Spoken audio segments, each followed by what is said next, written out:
السلام علیکم دوستو، جیسا کہ آپ سب کو معلوم ہے کہ پنجاب میں بھینس گوبر ٹیکس لاگو ہو گیا ہے۔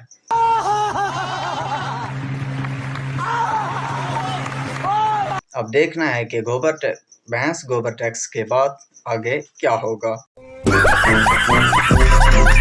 دیکھیں، اگر بھینس مر جاتی ہے تو اس کا ڈیتھ سرٹیفکیٹ لازمی بنوانا ہوگا، ابھی مزہ آئے گا نا بھیڑو، ورنہ آپ پر بھینس گوبر ٹیکس لاگو ہوتا رہے گا۔ کیسا لگا میرا مذاق؟ اس کے علاوہ اگر بھینس کا مالک بھینس فروخت کرتا ہے تو بھینس لینے والا اور بھینس فروخت کرنے والے کو اسٹامپ پیپر بنوانا ہوگا، ورنہ گوبر ٹیکس لگتا رہے گا۔ کون ہیں یہ لوگ؟ کہاں سے آتے ہیں؟ اگر بھینس کسی وجہ سے بیمار ہو جائے گی، گوبر دینا بند کر دے گی تو اگر بھینس بیمار ہو جائے گی یا کسی وجہ سے گوبر دینا بند کر دے گی تو آپ کو اس کا میڈیکل رپورٹ بنوانا ہوگا، ورنہ گوبر ٹیکس دینا ہوگا۔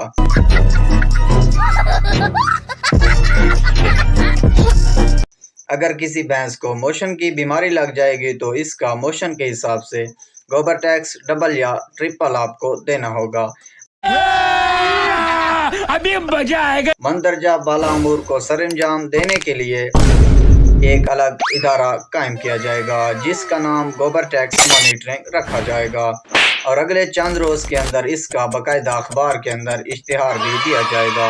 اور اس کے علاوہ اس ادارے میں گجر حضرات جو بھینسیں پالتے ہیں ان کے علاوہ ہر بندہ اہل ہوگا۔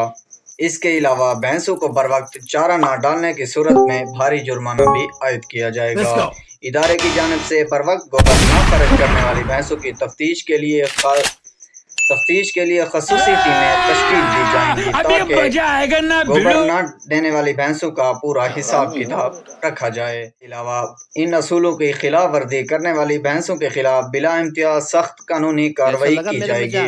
آنے والے وقت میں اس ادارے کا دائرہ کار مزید وسیع کیا جائے گا۔ بچڑوں اور گھوڑوں کے لیے، اس کے علاوہ بکریوں کی مینگنیاں اور مرغیوں پولٹری فارم کی مرغیوں کے پخانے کو بھی اس ٹیکس کے دائرہ کار میں لایا جائے گا۔ اب دیکھتے ہیں آنے والے وقت میں حکومت مزید کیا کرتی ہے۔ تب تک کے لیے اپنے میزبان کو دیجیے اجازت۔ اگر آپ نیو ہیں تو چینل کو سبسکرائب کرنا مت بھولیں۔ دیجیے اجازت۔ اللہ حافظ۔